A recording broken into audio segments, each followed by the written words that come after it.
जानिए कैसे अस्तित्व में आया खाटू श्याम मंदिर। बर्बरीक से खाटू श्याम बाबा तक का एक महत्वपूर्ण रहस्य।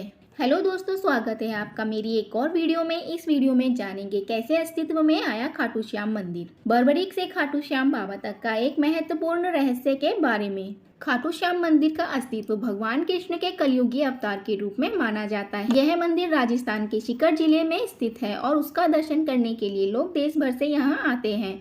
खाटू श्याम को पूरी दुनिया शीश के दानी और हारे का सहारा लगातार मोरबी नंदन जैसे नामों से बुलाती है। ज्यादातर श्याम भक्त इनके बारे में विस्तार से नहीं जानते हैं, तो आइए जानते हैं कौन है श्री खाटू श्याम और उनकी रोचकमय कहानी के बारे में। खाटू श्याम जी का जन्मोत्सव हर साल कार्तिक शुक्ल पक्ष की देव उठनी एकादशी को बड़ी धूमधाम से मनाते हैं। खाटू श्याम भीम के पोते और घटोत्कच के बेटे बर्बरीक हैं और कलयुग में खाटू श्याम के रूप में पूजे जाते हैं। वर्षों पहले कौरव वंश के राजा दुर्योधन ने निर्दोष पांडवों की हत्या और उन्हें परेशान करने के लिए एक लाक्षागृह की रचना की थी, मगर सौभाग्यवश वे सभी वहां से बचकर निकल गए और जाकर वे सभी वनवास में रहने लगे। परंतु कुछ समय बाद हिडिंबासुर नामक राक्षस अपनी बहन हिडिंबा के साथ वन पहुंच गया और उसे वन में पांडवों की गंध महसूस हुई। तो हिडिंबासुर ने अपनी बहन से कहा कि जाओ उन मनुष्य को मारकर मेरे पास ले आओ। हिडिंबा भाई के आदेश से वहां पहुंच गई जहाँ सभी भाई द्रौपदी सहित सो रहे थे। उनकी रक्षा में भीम तत्पर खड़ा था। हिडिंबा भीम के स्वरूप को देखकर मोहित हो जाती है और वह भाई की परवाह किए बिना ही भीम को अपना पति मान लेती है। जब वहां हिडिंबासुर पहुंचता है तो वह अपनी बहन को सुंदर रूप में देखकर क्रोधित हो जाता है। उसके बाद भीम के साथ हिडिंबा का गंधर्व विवाह हो गया। उसके बाद हिडिंबा गर्भवती हुई और उसने एक पुत्र को जन्म दिया जिसका नाम घटोत्कच रखा। उसके बाद भीम को छोड़कर हिडिंबा चली जाती है और बाद में घटोत्कच भी वहां से चला जाता है। और बहुत जल्द ही श्री कृष्ण के कहने पर मणिपुर में मूर्धत्य की लड़की कामकंटका से उनका विवाह हुआ और उसके बाद उन्होंने एक पुत्र को जन्म दिया जिसका नाम बर्बरीक रखा। बर्बरीक के अंदर बचपन से ही वीरता और महान योद्धा के गुण भरे हुए थे और बर्बरीक ने माँ आदि शक्ति की तपस्या करके असीमित शक्तियों को भी अर्जित कर लिया था। उसके बाद अपने गुरु श्री कृष्ण की आज्ञा से उन्होंने कई वर्षों तक महादेव की घोर तपस्या कर उन्हें प्रसन्न किया और भगवान शिव शंकर से 3 अवैध बाण प्राप्त किए और इस प्रकार बर्बरीक पूरे विश्व में 3 बाणधारी के नाम से भी जाने जाते हैं। बर्बरीक ने उन सभी असुरों को यमलोक भेज दिया जो साधना में विघ्न डालते थे। तभी असुरों को मारते देख नागों के राजा वासुकी आए और उन्होंने बर्बरीक से वरदान मांगने को कहा। तभी बर्बरीक ने युद्ध में विजय होने का वरदान मांगा और वासुकी ने उनको ये वरदान दे दिया, जिसके बाद बर्बरीक का नाम सिद्धसेन हो गया। कुछ समय बाद कुरुक्षेत्र में कौरवों और पांडवों के बीच युद्ध की तैयारी प्रारंभ हुई। तभी महाभारत के युद्ध के दौरान बर्बरीक ने अपनी माता अहिलावती के सामने इस युद्ध में भाग लेने की इच्छा जताई। जब मां ने इसे अनुमति दे दी तो उन्होंने माता से पूछा, मैं युद्ध में किसका साथ दूं? उनकी माता ने सोचा कि कौरवों की सेना में भीष्म, द्रोणाचार्य, कृपाचार्य और कर्ण जैसे महारथी हैं जिनके सामने पांडव अवश्य ही हारेंगे। इसलिए उन्होंने बर्बरीक से कहा, जो हार रहा हो तुम उसी का सहारा बनना।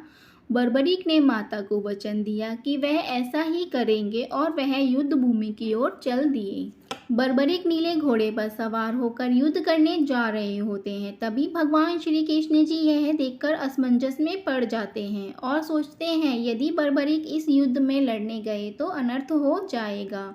कहीं बर्बरीक कौरवों को हारता देख उनका साथ ना देने लगे तो पांडवों का हारना निश्चित होगा। तभी श्री कृष्ण परीक्षा लेने के लिए ब्राह्मण वेश में पहुंचे और उनसे युद्ध के संबंध में पूछते हैं कि तुम किसकी ओर से लड़ना चाहते हो। तो बर्बरीक ने कहा, जो हार रहा होगा उसके पक्ष से मैं लड़ूंगा। भगवान श्री कृष्ण ने कहा कि तुम 3 ही बाणों से सारी सेना को कैसे नष्ट कर सकते हो। तब बर्बरीक ने कहा, सामने वाले पीपल वृक्ष के सभी पत्ते एक ही बाण से निशान बनाएगा और दूसरा उसे भेद देगा।